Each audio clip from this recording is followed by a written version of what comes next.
full of these. 2 of the dumpsters went on to the landfill and were destroyed. The 3rd dumpster, which is still like 200 paintings, he rescued and began this 5-year process. This was in 2017 of figuring out who made them. And it turns out that one of the 200 paintings, one of them had a full signature on it, Francis Hines. Turns out he was a big modern artist. He was a big deal in the 80s. He had public art hanging in JFK and Port Authority.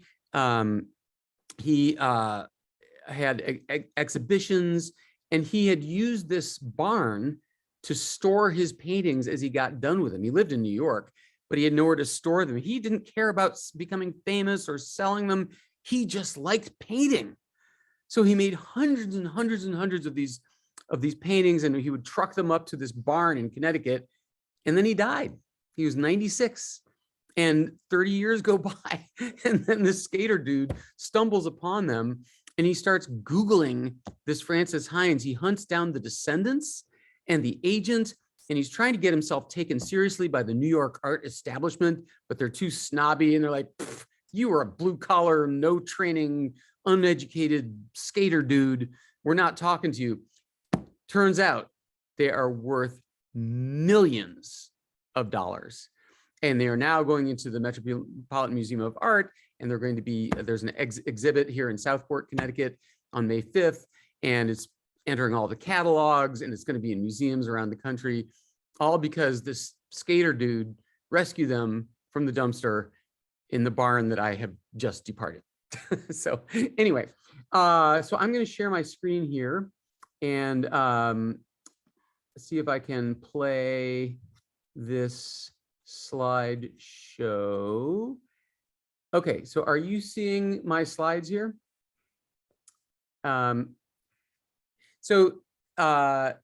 me if that isn't filling your screen and looking normal. If you're seeing the notes. Yeah, we see everything. Okay, good. Yep. You're not seeing my notes area, right? You're just seeing the. No, well, it says slide 2 of 140. So maybe we are seeing your notes. Yes. Yeah, that's not right. Okay, hold on.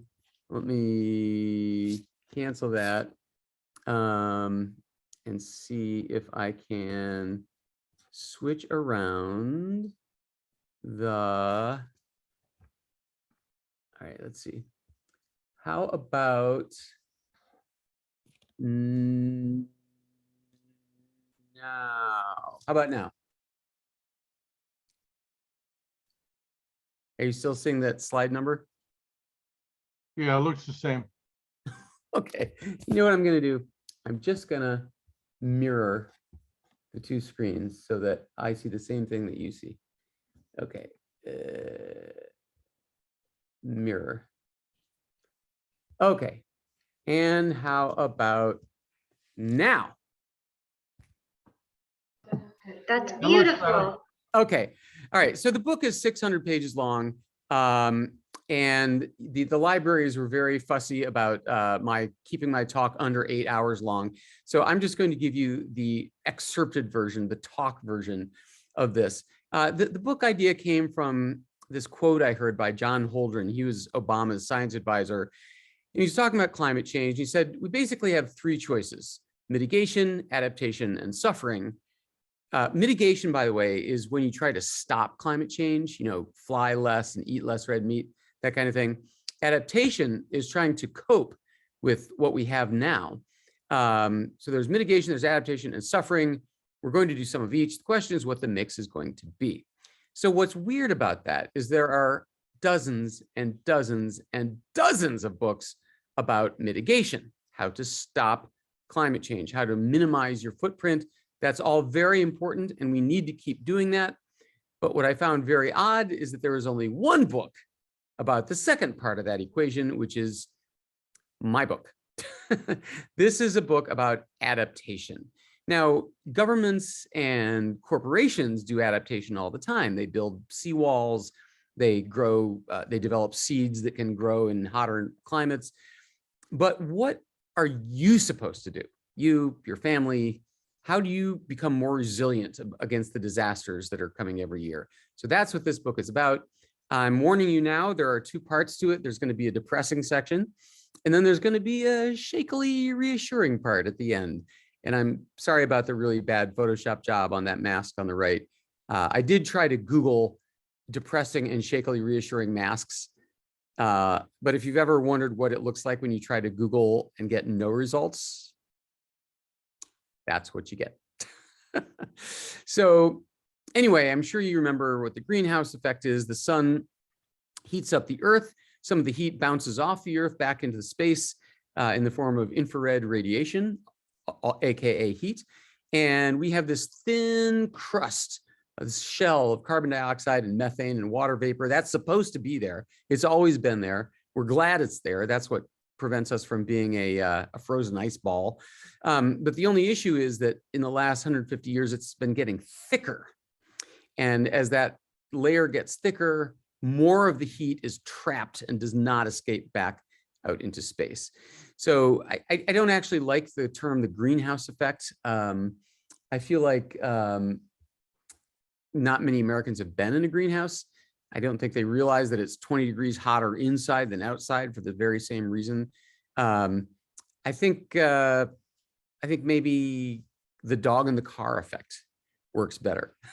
It's exactly the same thing. The sunshine heats up the upholstery, heat tries to bounce out, gets trapped by the windows, it gets really hot, and we're the dog.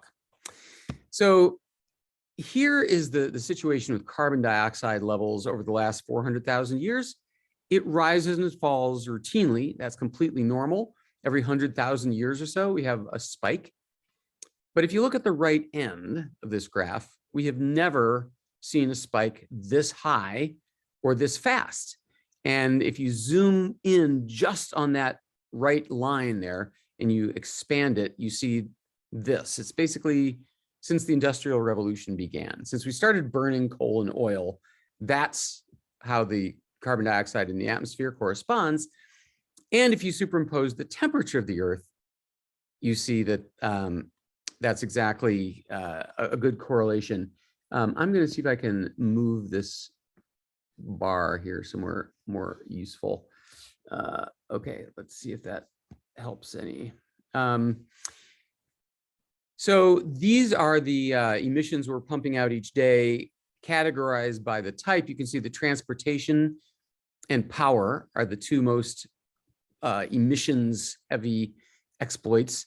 Agriculture, that is us eating beef, that's 10% of it. And that's because cows belch out methane from what they eat. That's 80 times worse than carbon dioxide. Methane is bad. And a given cow belches out about 10 gallons an hour. So anything we can do to lower the amount of red meat we eat goes a long way. I don't like the term global warming either, by the way, because it suggests that the Earth is just warming. Anyone who remembers this last year, the Texas blizzard snowstorm, 10 million people without power, 164 people dead. That doesn't look like warming to me. And that's because, oh, and by the way, they don't have winter coats in Texas. They don't have snow plows. They don't have salt trucks. So it really was a massive disaster there. This is the kind of problem we get if you call it global warming. This was the senator who brought a snowball into Congress a few years ago and said, "You're telling me there's global warming? Then how come I got a snowball?" Yeah, he doesn't understand that global warming is freak heat waves and freak cold snaps, crazy flooding and water shortages, nutty droughts and intense rains, wildfires, hurricanes, biodiversity loss, the spread of infectious insects, crop losses, and eventually migration as certain parts of the Earth become uninhabitable or ungrowable. People are going to leave to find places they can get by. One of the experts I interviewed for this book said jokingly, half jokingly, that we are going to wind up building that wall along the border with Mexico because South Americans are going to need somewhere to go to survive. Everyone's going to push north just to live. And then there are these weird tertiary effects that you don't really think of as global warming. Tornado Alley, that's the strip of plain states where most tornadoes occur, is shifting to the east into more populous states. And they tend to be states with a lower income population. Their houses are not built very sturdily. We're getting more people killed. Smaller beaches, more expensive chocolate, more kidney stones, smaller goats, lower PSAT scores. That one tends to get people's attention. All side effects of the crazy new climate. These are some of the better terms that I've heard for what's happening. I like global weirding. That's a little more accurate than global warming. So we've had our minds on other things the last couple of years. We've had this little pandemic to worry about. So most people were sort of distracted by that, but nature did not observe the pandemic. The climate crisis kept right on going. We set some pretty impressive records the last couple of years. The last 10 years were the hottest ever recorded on Earth. Last year was the 7th hottest recorded in human history. Death Valley last year broke the all-time heat record for the planet Earth, 131 degrees. That was in California. That was brutal. We had a historic record-breaking number of wildfires 2 years ago. 5 million acres burned in California. That's the entire area of Connecticut, Delaware, and Rhode Island put together. This is a picture of San Francisco at noon during that time. San Francisco, it looked like, I mean, the air was orange. The air quality was 4 times worse than Beijing. It was really unbelievable. So all told, the number of acres that are burning every year are going up and up and up since 1980. And it's because the West is drying out and everything is turning to tinder. The smoke plume from those fires were so intense that we here in Connecticut and New York, we got hazy yellow skies from the smoke way out west. Totally crazy. Australia had their own wildfires, as you may recall, wiped out 1 billion koala bears. They even had heat waves and wildfires in Siberia, which is supposed to be, you know, the frozen tundra. Now they're getting wildfires. They hit a high record of 118 degrees Fahrenheit in Siberia. We had the world's most number of hurricanes in the season. You may remember that we name our hurricanes alphabetically after boys and girls' names. Well, in 2020, they ran out of alphabet. So they actually had to start using the Greek alphabet to name their hurricanes. This is all happening because I'm sure you remember this from elementary school. We have the water cycle. So the ocean warms, water evaporates, goes into the air, condenses into clouds, rains back down to the ground. The water runs off the land into the sea, and the cycle begins again. Well, guess what? 93% of the Earth's trapped heat goes into the oceans.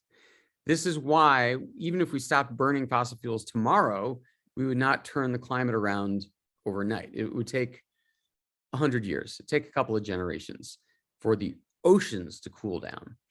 So that is why there's so much more water vapor in the air. That is why we're getting so many more crazy, insane rains. You might not be able to see it because it's covered up by that stupid bar, but this graph shows from 1910 to 2018, the number of extreme rains that we've been getting in the United States is sliding up more and more often. And not just the United States, everywhere in the world, we're getting massive flooding. This is Washington, D.C., 6.5 inches of rain in 2 hours. This was Michigan in 2020. Remember when the dams burst and flooded out entire towns? In Nebraska the year before, they declared flood emergencies in 2/3 of the state. And that's bad because Nebraska is where we grow our food.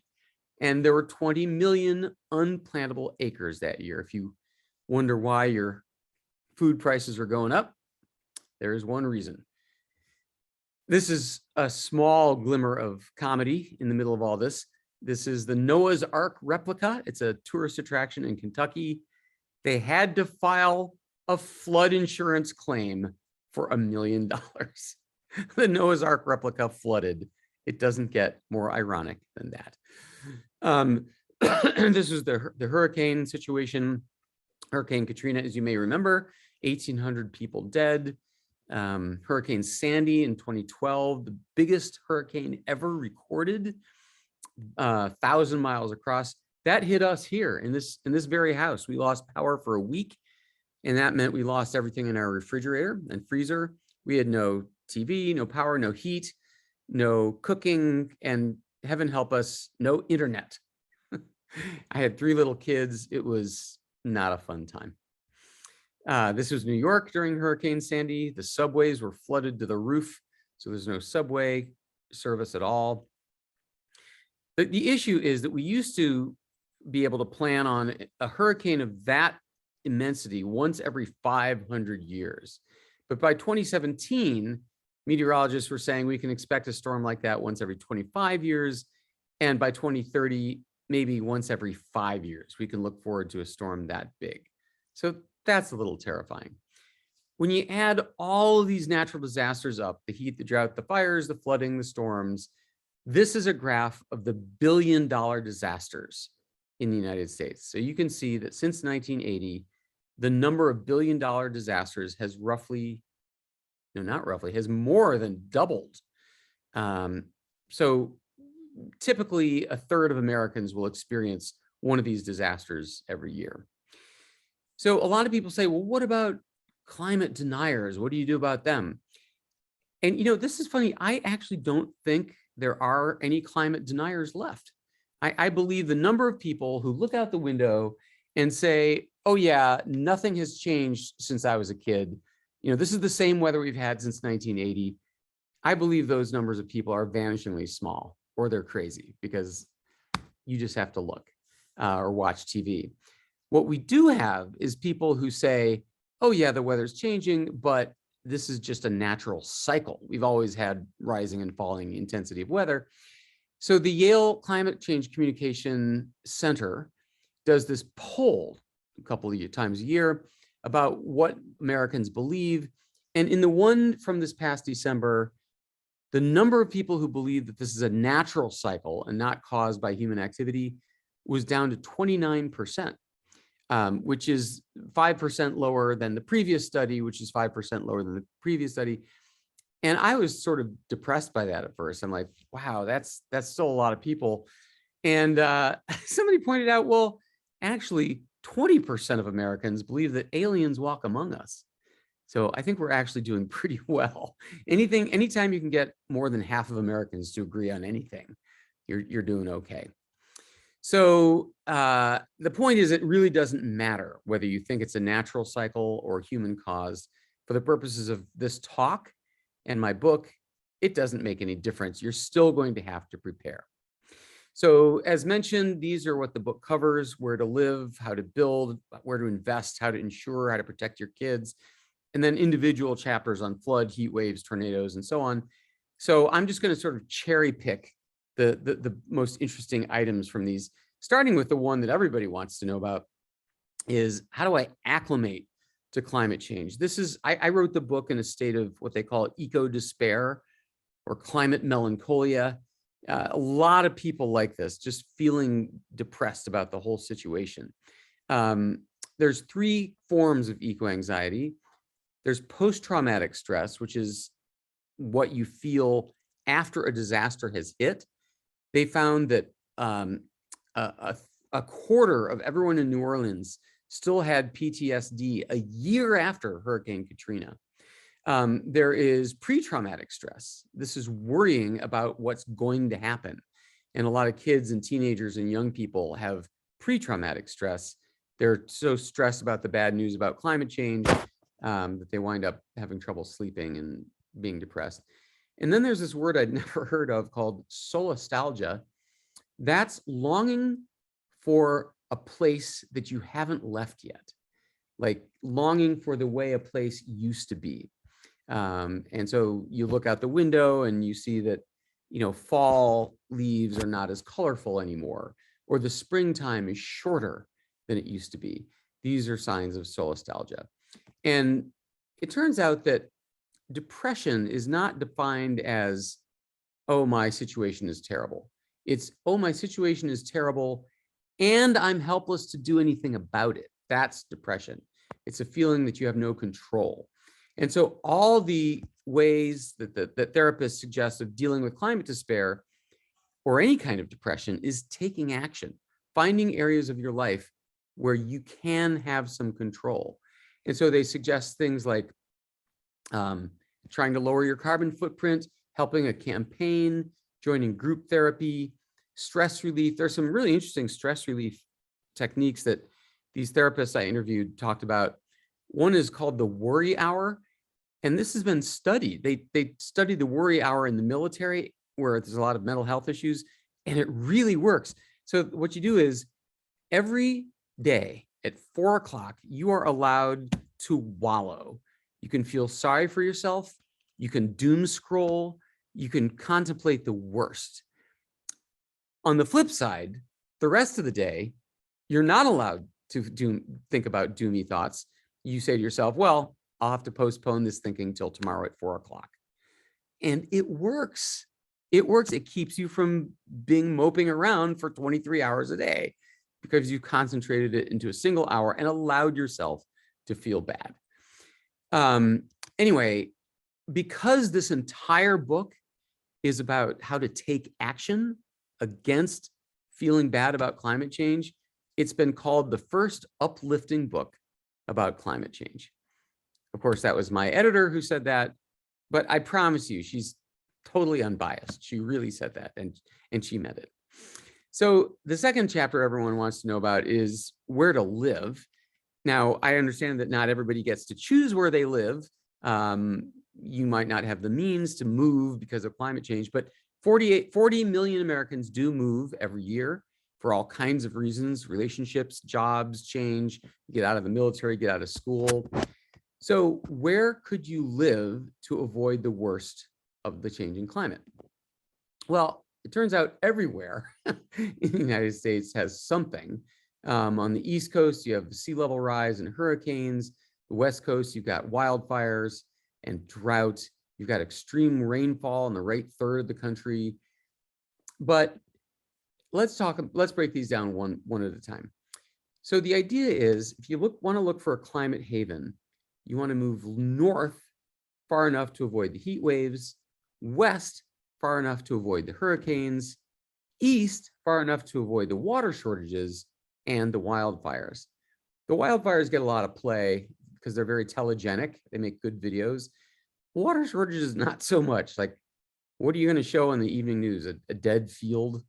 But we really should talk about it. This is, first, this is a sea level rise detour here. This is where I'm sitting right now in Westport, Connecticut. There's a cool website called Surging Seas, where you can plug in any address and then use the slider at the lower left to indicate how many feet you want to simulate the sea level rising. Now, a lot of people are like, oh, the United Nations says the sea level will rise 8 or 9 feet by the end of the century.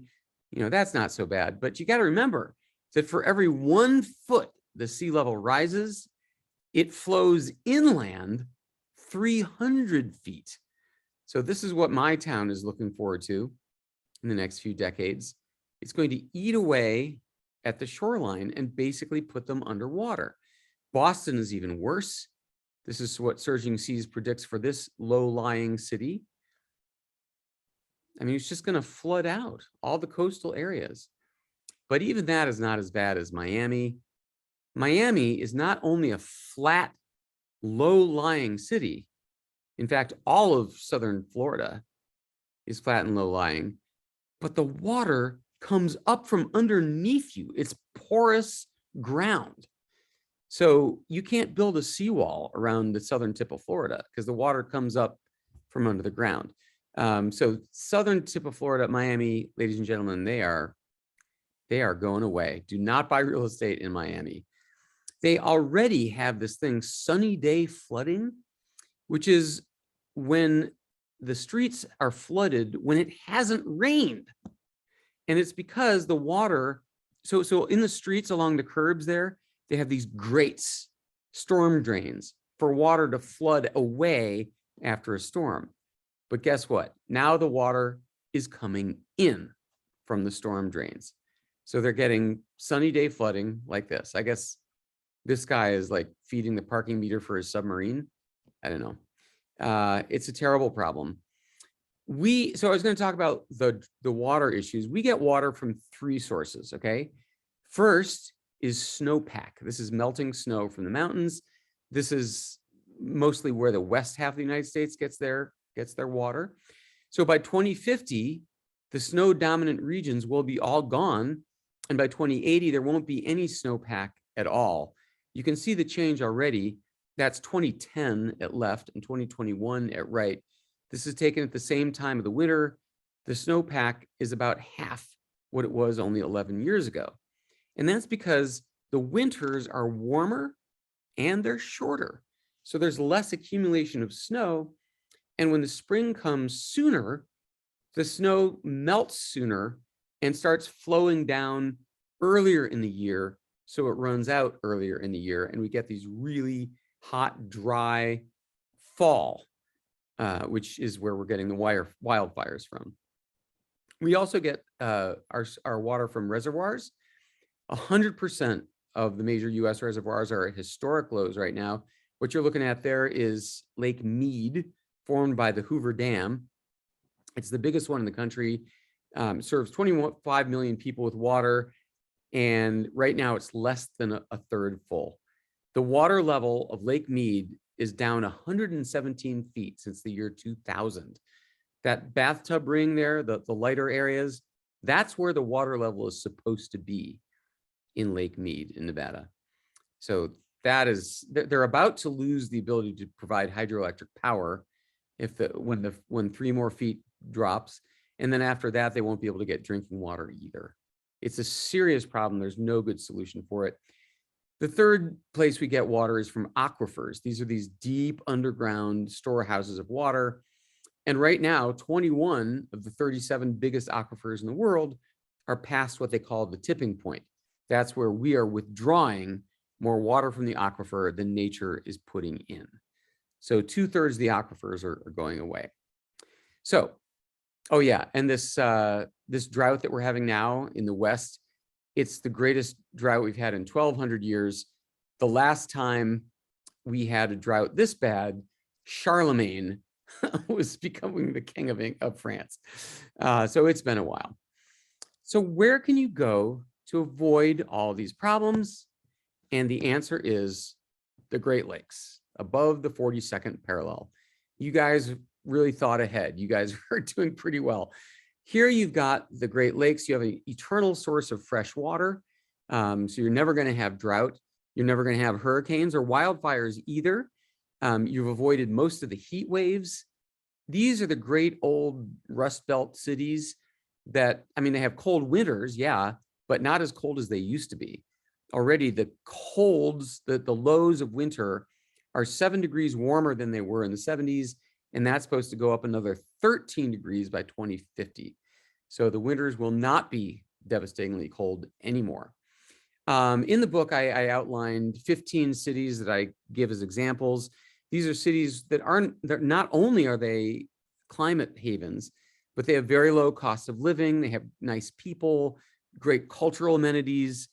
You know, Cleveland, for example, has art museums, symphony zoos, major hospitals, which is something else you'll need in the climate era, major league sports teams, 18 city parks, and the cost of living is unbelievable.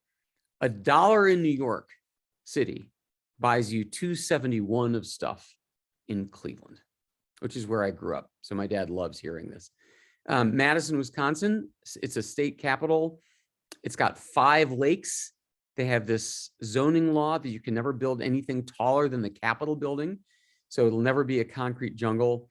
It keeps getting voted by websites and magazines the #1 fittest city, nicest city, bike friendliest, best city to raise a family, best quality of life. It's a beautiful, beautiful city. Burlington, fantastic. It feels like a seaside town because it's got Lake Champlain there, this 500-mile lake. But it's not a seaside town because it doesn't have sea level rise and doesn't have hurricanes. So they have great ice cream and maple syrup and highly educated, very low crime. It's just a beautiful place to live. Buffalo, same thing. It's right on a lake. It's got fantastic medical facilities and really terrific chicken wings. So those are some of the examples I give in the book, but there's a lot of great cities all clustered around the Great Lakes. I debated whether to include a chapter on where to invest, because as I wrote in the chapter, it may seem a little crass to think about making money from, the end of the world. But the experts told me, yeah, you should talk about this, because whenever you invest in a climate forward company, you are in effect helping out the whole world. So you lift the boats for everybody. So your first thought might be, well, oh, sorry, before I get to that, this graph shows why investing in oil stocks is a bad idea. The top graph is the stock market as a whole. The bottom line there is the energy index. That is, if you'd invested in oil stocks a decade ago, you'd be down right now. If in 2017 you'd invested $1,000 in clean energy stocks, you'd be up 60%. And if you'd invested in oil stocks, you'd be down 12%. So it's just now a bad investment to invest in traditional energy stocks. So you might think, well, let's invest in solar power because that's the future, right? Well, kind of, yeah. But that's really not a good place to invest. And I'll tell you why. Solar is going through the roof. You cannot believe how much power capacity we're installing in solar. Last year, I just got these statistics. 77% of all the new electricity we built in the United States was solar and wind. Can you believe that? I mean, that's unbelievable. And coal, zero, by the way. There are no new coal plants planned for this country. And in fact, we are taking a few of them offline every year. Coal in the United States is dead. Yes, I'm sorry for the coal miners, but you know what? There's already twice as many jobs in the solar industry as there are in coal, all put together. So it's time to retrain. There's no way around it. This is a bittersweet little notion here. The Kentucky Coal Mining Museum 2 years ago installed solar panels on their roof, and they're saving $10,000 a year in electricity bills. The Coal Museum. So last year, or sorry, 2020 this was, we passed a huge inflection point. The amount of power we generate from renewables passed the amount of power we generate from coal for the first time in human history. That is astonishing. And it's only going to get more dramatic from there. Coal is going away. And it's because of this. The price of solar panels and solar components has dropped so much faster than anyone would have predicted 20 years ago. I mean, they thought we'd reach 20 cents a watt by the end of the century. We're there now. I mean, it was $80 a watt in 1976. Unbelievable crash. And that's happened because the Chinese factories are pumping out solar components as commodities. They're flooding the market. It's a race to the bottom, you guys. And that is not where you want to invest. You don't want to invest in something whose price is crashing. Same problem with wind energy. It's been going and going up and up and up because the price has been going down and down and down. You know, I'm going to move that little bar down a little more because it's still in the way of my beautiful charts. Okay, there we go. And so that's also not a great place to invest. So, because this is the graph of wind power. So how can you invest knowing fully well the future of power? Well, 38 states in this country have mandates that they must get a certain percentage of their power from renewable sources, clean energy like solar and wind. For example, in New York and California, it's half by 2030. That's 7 years away. So who is in a position to sell power to states like this? It's the electric companies. And some of them, like NextEra and Xcel Energy, are already switching entirely over wind and solar. I don't know what you know about economics, but it works like this. Here's your costs, here's your revenue, The difference between your costs and your income is your profit, okay? So think about what power companies have had to do until now. They buy coal and oil, that's expensive. They have to refine it, that's expensive. They have to clean it to comply with government regulations, that's expensive. And then they sell it to us. So by the time they've paid all that, there's not a lot of profit between coal and oil power and the income they charge us. Imagine as they switch to solar and wind and nuclear, now they have virtually no costs. Solar and wind are free forever.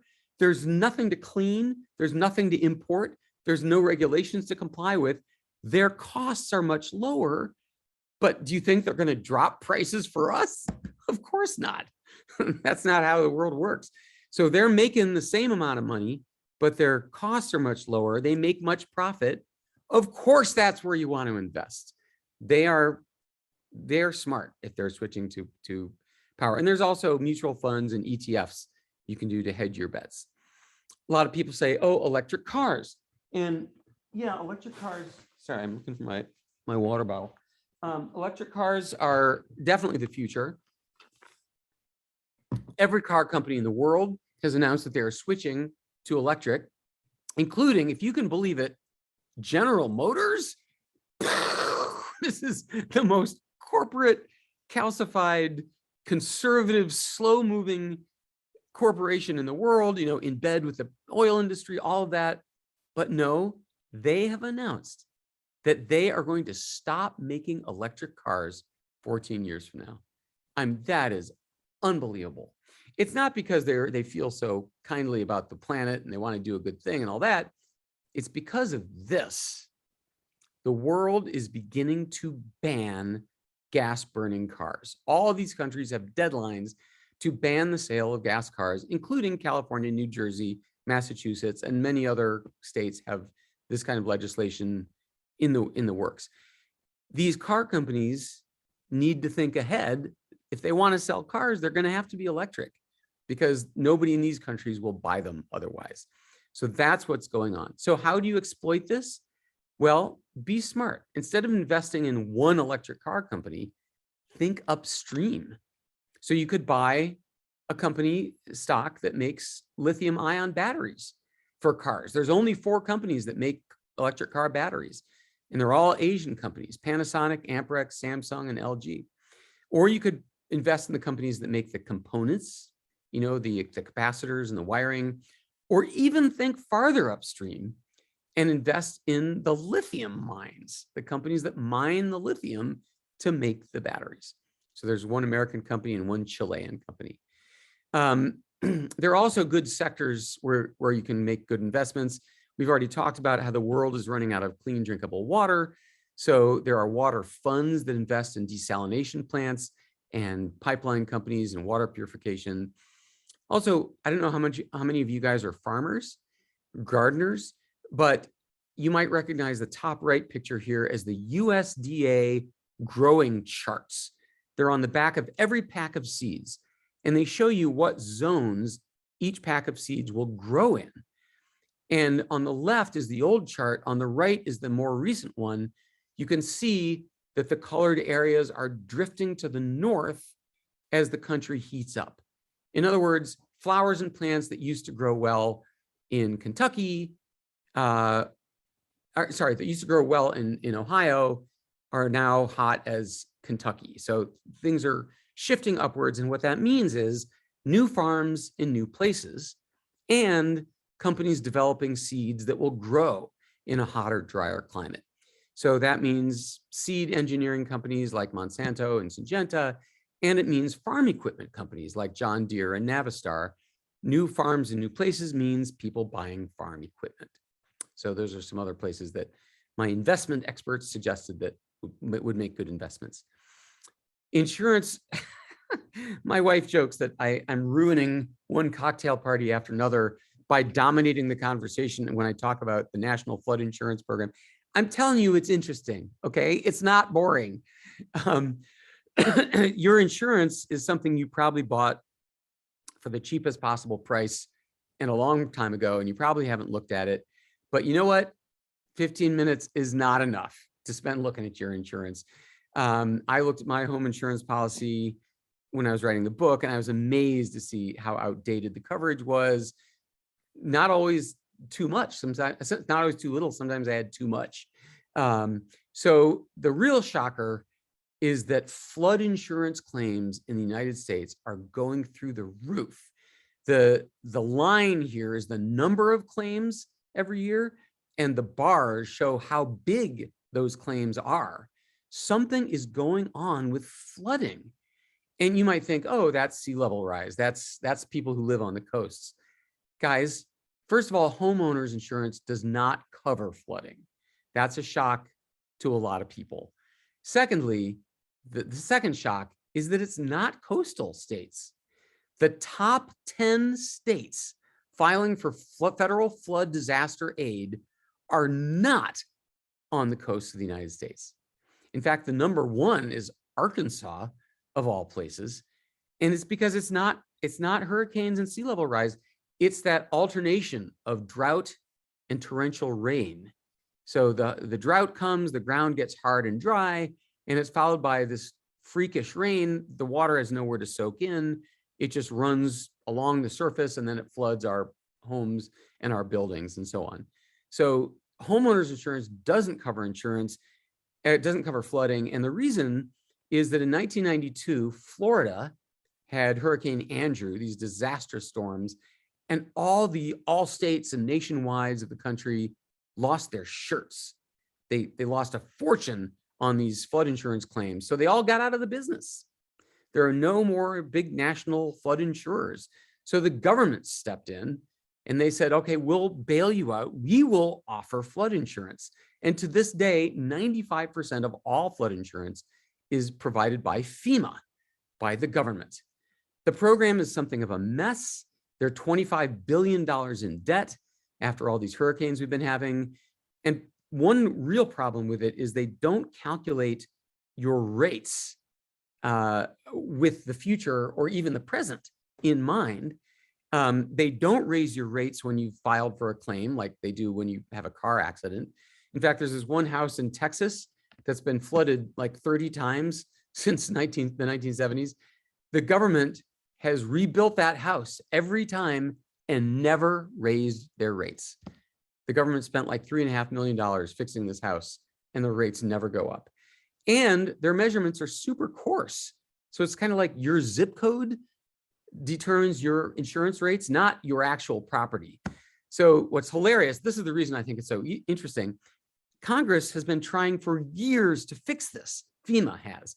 And they keep going to Congress and saying, we now have the data to make every individual homeowner's rates appropriate to their risk. And Congress will not allow them to do that. Because think about it, you're a congressperson, right? Everybody with the new insurance rates will do one of two things. Either their rates will go up or their rates will go down. The people whose rates go up won't vote for you. They won't reelect you because they're like, you're the one who made my insurance rates go up. And then the ones whose rates go down won't reelect you. They're like, you're the one who's been charging me too much for flood insurance for decades. So it's a no-win situation, and Congress keeps delaying the vote or not voting to do it at all. So it's just a big government mess. So what will happen to insurance? We're seeing the same thing happen with fire insurance in California. The companies are just getting out of the business, and that's because they can't make money doing it. So really, an insurance company has only 3 levers they can pull.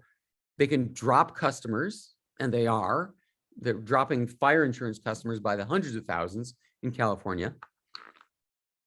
They can raise your rates, and they're doing that too. Or they can just pull out of the state, and they're doing that too. One of the insurance experts I interviewed predicts that insurance will just become a luxury for rich people because it's no longer going to be anything close to something that most people can afford. There's chapters, as I mentioned, on the individual disasters, but I'll summarize them all in this preparatory chapter called Ready for Anything. This is about basic, free, cheap survivalism. The first thing I recommend you do is download this free Red Cross app called Emergency. The most heartbreaking thing for me is reading about people who died in a hurricane or a flood because they never got the word. They never found out that they should evacuate. So the way this app works is you put in your address, your children's address, your parents' address, whatever, multiple addresses, and then you can file the app away and forget about it. But if there's ever a disaster coming your way to one of those addresses, either a natural disaster or man-made, a chemical leak or a nuclear plant meltdown, whatever it is, this thing beeps and vibrates and gets your attention. So it gives you early warning so you can evacuate promptly, and it could save a lot of lives. I also recommend that, and all the experts recommend, that you make a go bag. This is a backpack you keep by the front door with everything you need to survive a couple days out of the house. Granola bars and bottled water and first aid kit, stuff like that. Copies of your paperwork. And then I recommend you tape a Post-it to it that documents the things you're going to need to grab on your way out the door that you can't load up in the go bag beforehand, like your meds, your passport, your phone charger, things like that. So once you have this stocked, you won't be that last person at the end of the car line trying to get out of town. You'll be able to grab this and get going. Drinkable water is a real issue in a lot of these disasters. The bottled water is sold out of the stores and everyone says, oh, fill your bathtub with water before the storm hits. Yeah, okay, you could do that, but there's some better ideas. For one thing, you have presumably a hot water heater in your house, and it's already got 40 or 80 gallons of clean, fluoridated, chlorinated water ready to go. So you turn off the heat, you turn off the intake at the top, and now you can use the bottom spigot to get water out of, let it cool, and then you got water. You've also got water in every one of your toilets. Not the bowl, obviously, unless you're a golden retriever. I'm talking about the tank. There's 3 gallons ready to drink at any time. And if your house has more than one story, you've got water in the pipes as well. So turn off the intake, and then you can open the tap at the top floor to let the air in, and then you can drink out of the bottom ones. That can tide you through. Another thing that all these disasters have in common is power failures. I was amazed to discover that the United States leads the developed world in power failures. We have more every year than anybody, and it's getting worse. There's really no great way to prepare other than getting a generator. Doesn't have to be expensive. There are these $15 hand cranked ones you can get from Amazon. Generates enough power for a flashlight, a radio, and your phone. It'll recharge your phone. For $250 at Home Depot, you can get a regular gas or propane generator that you can plug in your refrigerator, some heat or air conditioning. That'll get you through.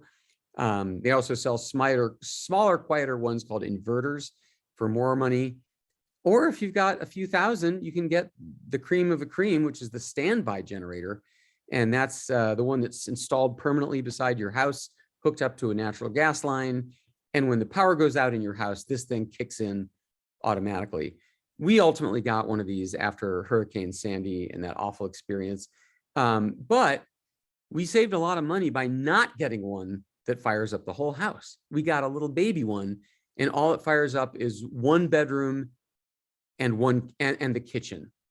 So that we could get by with those 2 rooms with heat and electricity and food.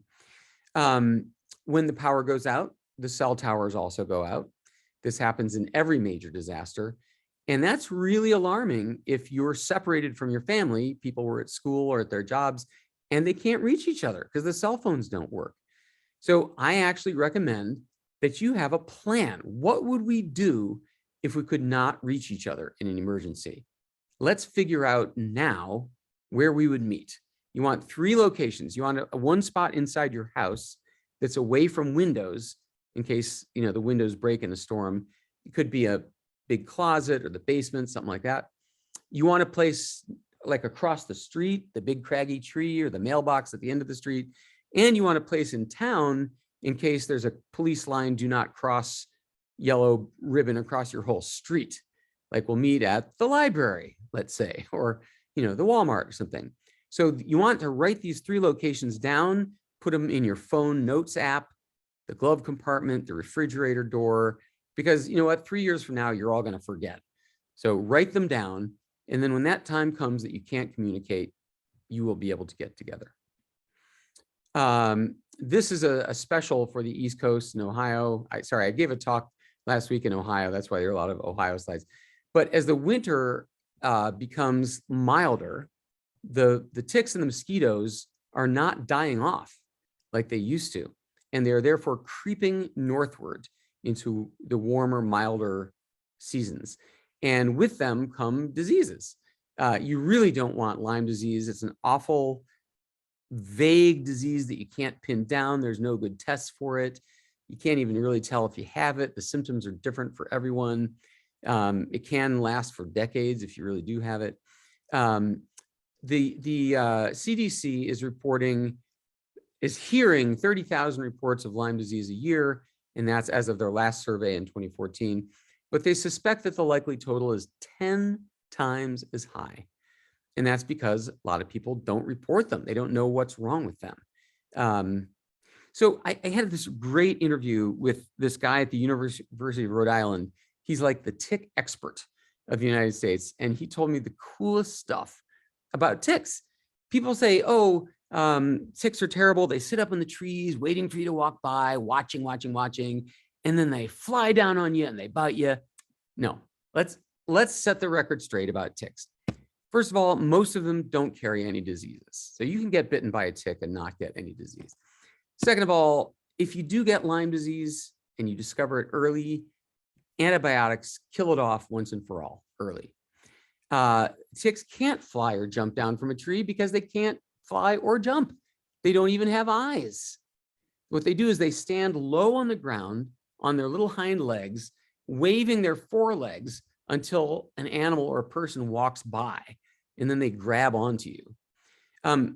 The way to avoid that is repellent. Any spray that contains DEET. It's very safe. It's not a poison. It just smells bad to them. So they don't want to jump on you if you've sprayed DEET on your legs. This I found interesting. Ticks can't survive without humidity. Under 82% humidity, they dry out and they die. So if you're worried about ticks around your patio, for example, as long as there's 9 feet of lawn or gravel or wood chips or something, you're safe. To them, 9 feet of sunlight is like Death Valley. They can't cross it. So 9 feet between your patio and the woods or the hedge, and you're good to go. But the tip is, if you go for a hike and then you come home, what you do is you take off your clothes, you throw them in the dryer for 10 minutes on high. The heat of the dryer kills anything on the clothes, dries them out. And meanwhile, while you're standing there, you look over yourself naked, look at your hairy bits, and you look for ticks. Because here's another thing, you can't get Lyme disease unless that tick has been hanging on to you for at least 24 hours. So if you catch it before it's been on there for a day and a night, you're fine. The internet says that you remove a tick with Vaseline or a match or something. Just on this one occasion, the internet is giving you misinformation, just this once. What you do is you get a pair of tweezers and you remove the tick from the head, and then send it to the University of Rhode Island guy. Seriously, put it in a Ziploc and mail it to him, because he studies these things and he tracks what ticks were where and which one carried disease and stuff like that. I promised you that I would conclude with a section on where to find hope. I wrote this book during the last presidential administration, and there wasn't a lot of hope.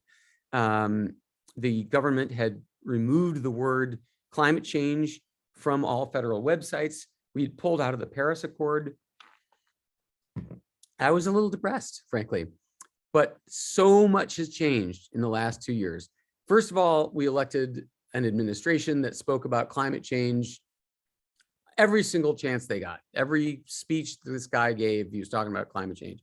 I don't care what your politics are, but on this issue, you got to admit the guy's The guy campaigned on climate and he's trying to fix climate. These headlines you see around the slide are all things that he's done. These things passed despite a hostile Congress. The things in the box on the lower right are his whole plan, which probably won't all pass because he's got, Congress voting against him, but so much progress already. He installed climate experts in every division of the government, and they don't have any conversations about the future of what the government does without considering the climate. It's an amazing change. We rejoined the Paris Agreement, but here's another reason for hope. These 24 states, constituting 55% of the US population, never left the Paris Agreement, right? Even though the federal government had pulled out, these states said, we're still in. We're going to still abide by those goals and those restrictions and try to honor the agreement the country made. So that's been going on all during those 4 years when we thought the country had given up. As a result, our emissions are in fact dropping. Now, a big part of this is because of the switch from coal to natural gas, which is still dirty, but not nearly as dirty as coal. And part of it is the changes we're trying to make. There are all these huge efforts to plant trees. You guys, there are 2 ways to remove carbon dioxide from the atmosphere. One are these big plants that can actually suck CO2 out of the atmosphere and then slurp it way down into the underground, or even sell it as carbon dioxide. Oh, sorry, this is Wilbur. He loves this talk. Or sell it to carbon dioxide drink companies, carbonated beverages. But nature has our own carbon removal plant, and that's trees. So there are plans to plant billions of trees, 1 trillion trees, one of them. Very exciting and very useful. We are also phasing out coal, not just in the United States, but all around the world. We're phasing out this most dirty energy source. Oh, Wilbur walked on the keyboard. Great. A lot of people say, yeah, but what about China? China's the biggest polluter. Well, actually, China is still installing new coal plants. That's the bad news. It's a country whose ground is full of coal. So of course they're going to use that. But you know what? The rising middle class in China, they don't want smoky air. They don't want lung cancer. They don't want gray, cloudy skies. So they are also pressuring the government to make some changes. And the president has said they're ending to be carbon neutral by 2060. That's something our government hasn't even said. They joined the Paris Agreement originally in 2015, and they re-upped last year. They lead the world in the use of solar power by a huge margin. They have tripled the number of wind power installations of any other country. If you view them from space, China and India have more growing areas of greenery than they did in the past. And China used to be the major supplier of new coal plants for other countries. They've agreed to stop building them. So even China is turning around. Dramatic shifts in power generation. I mentioned solar and wind, but also nuclear. Nuclear is also free, clean, well, not free, but clean, perpetual energy. The only problem is, as you know, that it's terrifying, that it can melt down, that we have a problem with disposing with the fuel once we're done with it. But that's because we have been using uranium-235 to fire up our nuclear plants. That's the kind of uranium isotope that can melt down, that can be made into weapons. And you might wonder, well, why are we using 235 when uranium-238 isotope is 99% of all the uranium in the Earth's crust? Right now, when we mine uranium, we just throw away 99% of it. This is true. And that's because uranium-238 cannot be turned into weapons. When the government worked on nuclear power back in the 50s, they wanted an element that could also be made into bombs. That's why they picked U-235. But now that we just want energy, no reason to use that. So Bill Gates, the Department of Energy, and some of our scientific labs are pressing for traveling wave nuclear plants. These use uranium-238, or they can even use spent fuel rods from our existing nuclear plants. And this kind of nuclear cannot melt down and it cannot be weaponized. There's another approach that 6 countries have test plants running, not running, under development, called thorium reactors. That's another element instead of uranium-235. 500 times as much of this in the earth as there is uranium. Can't melt down, can't be weaponized. There's very little nuclear waste from this, and you don't need those cooling ponds with these plants. So you can build them anywhere, right next to civilization. Corporations are among the biggest polluters there are, but nowadays it's very uncool to be a corporation who pollutes. You're getting pressure from 3 sides: from the public, from investors who really don't want to invest in a heavy emissions company, and from your own employees. So all these companies have made pledges to go 100% renewable energy, including these major tech companies. 2 years ago, Amazon did not have a climate program at all. And then the employees had a mutiny. They basically rose up and said, hey, Jeff Bezos, you do something or we quit. So he's spending $10 billion on climate science, replacing all their vans with electric vans. They're building 15 massive wind and solar farms. Microsoft has had huge pledges. This is amazing. By 2050, okay, that's 27 years from now, they plan to have removed all the carbon they've ever pumped into the air since their founding in 1979. I mean, we'll see if they can do it, but that's what they've announced publicly as their goal. So really, there's 2 reasons to prepare for climate change. One is so that you're ready when a disaster hits you, and one probably will.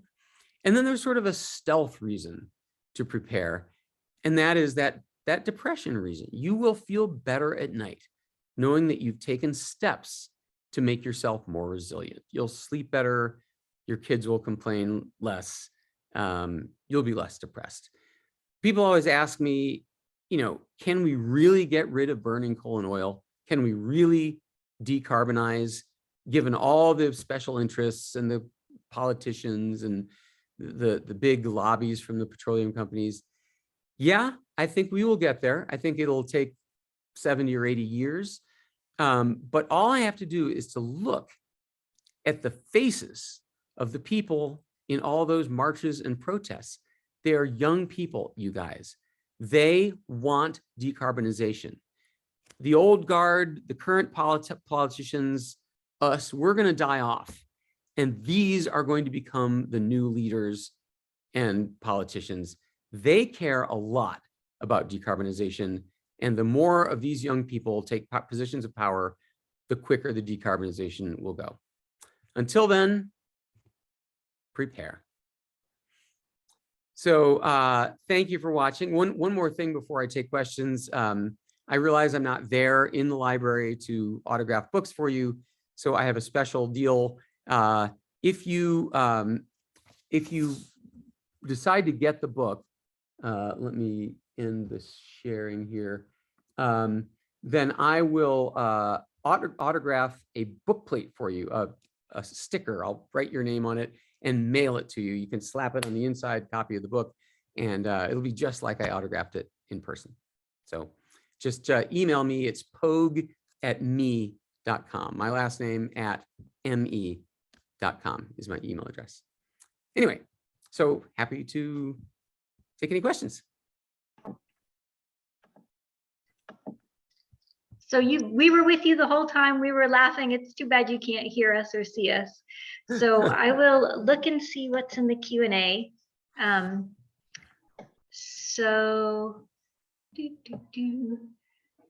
so there, it says Monsanto, really? So you can see them, right? Okay. Yeah, I'm looking at it now. Yeah, okay. I know. I knew you'd have that reaction. But again, this is if you want to invest in companies that stand to benefit from the changing climate, and they are the ones genetically engineering our food so that it will be able to grow in the new climate. I mean, we all need that.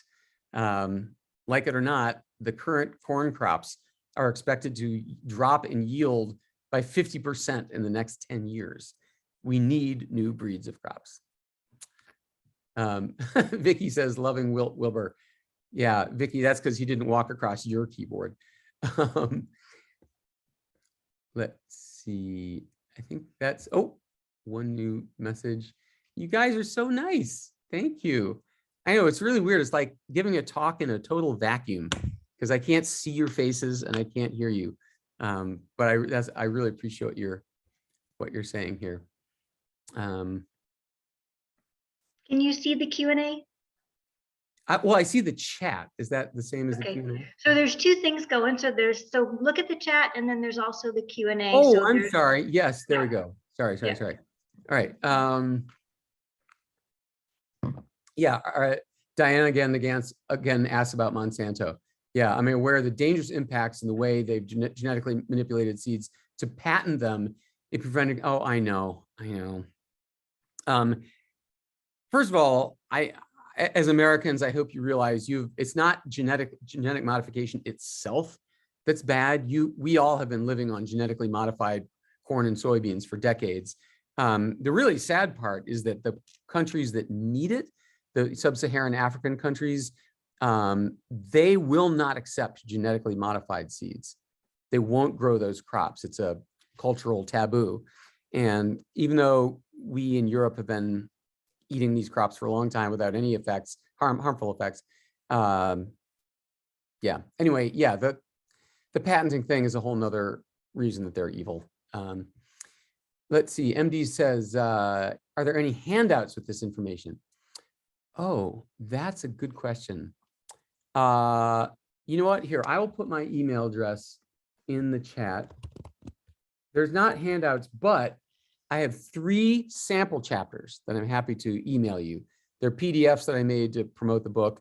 One is on heat waves, one is on flooding, I believe, and one is the Ready for Anything chapter. So I'm happy to send you those, but otherwise, I guess the handout is a copy of the book. Lori says, any thoughts on fusion? Oh, nuclear fusion? Yeah, I actually did a story on fusion for Nova, the PBS show, and there's this huge multi-hundred million dollar fusion experiment out in California that they've been 5 years away now for 15 years. They just can't get it to work. They've got 270 of the most powerful lasers in the world focused on a point the size of a molecule. And the hope is to split an atom and generate power. So if it could work, that could be the answer. But so far, they haven't gotten it working. Diane says, yeah, and in India, farmers are committing suicide because they can't afford to buy seeds each year. Yeah, you know, you bring up another point, which is that the climate crisis, as I'm sure you've read, is unevenly distributed. So it hits poor and areas of color first and worst, as it's been described to me. So in this country, because of redlining, I assume you've heard of that, you know, decades ago, banks would not give mortgages to Black people if they were buying in a certain part of the city. So they were relegated to industrial areas, low-lying areas, polluted areas, where their descendants live to this day. So there are many more cases of people dying, people getting sick in these climate crises in these communities of color than in wealthier areas. That's why I'm pleased that whenever the president talks about addressing the climate crisis, he always says, and it has to be done equitably. Again, he gets a lot of pushback from Congress, but that's what he says. Joni says, where can you find a recording of the talk? I don't know, Robin, will it be on YouTube? So David is recording this for the Athol Nature Club, and I think we have a YouTube channel for the library. David, do you have one for the club? Yeah, we do, and we can share it with both of them. Excellent. Great, excellent. Well, thank you all. This is so great. I'm so pleased by the notion of a multi-library gathering like that. I think it's so cool. And I assume that the library has a copy of or two of the book on the shelves. Oh, yes, we have it, and we have multiple copies that we borrowed from other libraries for people to borrow. So there's tons of copies of your book in the system. So Excellent. yeah. So thank you so much. We really appreciate, you must have had a hectic day, and I bet you haven't had dinner yet. I have not. Yeah. So thank you so much. And I'm sure people will be using your email and reaching out. So appreciate it. Thank you. Fantastic. Well, nice to see you guys, and thanks for organizing this. I really appreciate it to Dave and Robin and everyone else involved. All right. Yep. And thanks for everyone who's there in person. Thanks for venturing out. All right. All Have a right. good night. Thanks. Take care, guys. Take care. Bye.